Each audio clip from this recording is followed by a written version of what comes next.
Yun. Ito, labanos nga ito. So possible ito yung ating demo, no? Pero titignan natin. Kasi sabi, 1 week na. 1 week na daw nakalipas, inisabog. Ito nga yun. Ito naman ang may tanim ditong labanos dito sa kabila isili. So ito yung ating pinademo. Ito yung ating labanos.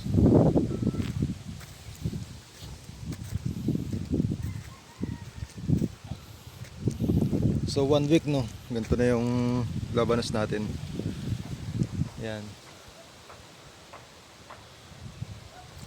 So 1 week old po ng labanos. Ganito po siya. Makikita natin. Yan.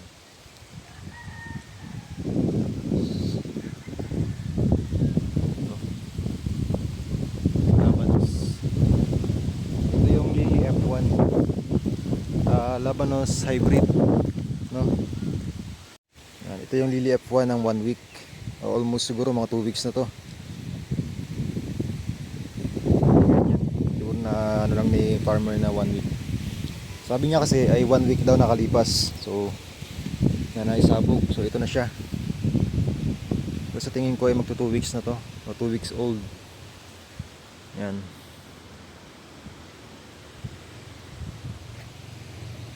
So ito yung Lily F1. Yan. So dito, monitor natin to hanggang sa alaman niya hanggang sa pag-harvest. Papakita ko sa inyo yung mismong quality ng laman ng Lily F1. Yan. Okay, ayos. So yun, dito sa bukid, yung mga expect mong tanim na hindi mo makikita dito, no? Pero makikita mo rin talaga itong tulad ng kalabasa. Nakakaraniwan siya, sa lowland lang siya tinatanim. Pero hindi na, meron na sa bundok. Yan. Kalabasa po yan. Yan. Pero syempre hindi mawawala kapag bundok. Syempre itong sayote. Ayan, bunga ng sayote, oh. Sayote. Yan, tulad po nun, bunga. Ayun. Ito. Ayan, bunga ng sayote. Yan. Mukhang may dugas ng sayote. Naiwan, may ebidensya eh. Yan, oh. Yan. So lipat naman tayo sa kabila. Itong kalabasa may bunga na. Ayan, may buko na siya. Kalabasa. So kalabasa, no, kailangan pa rin siyang sakluban para totally mabuhay yung bunga. So kasi kailangan ng pollen yan eh. Kailangan siya ma-pollen. Pero dito naman sa bundok, marami namang mga bubuyog. Siguro kahit hindi na sakluban, bubuhay naman.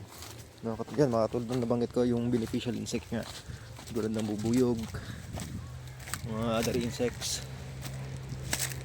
Yan. Yun, no, tayo palabas na. So yung aakitin ko ito pa. Yan, ganda. Ganda siya, di ba? So ito yung aakitin natin, ang ganda, no? Ganda.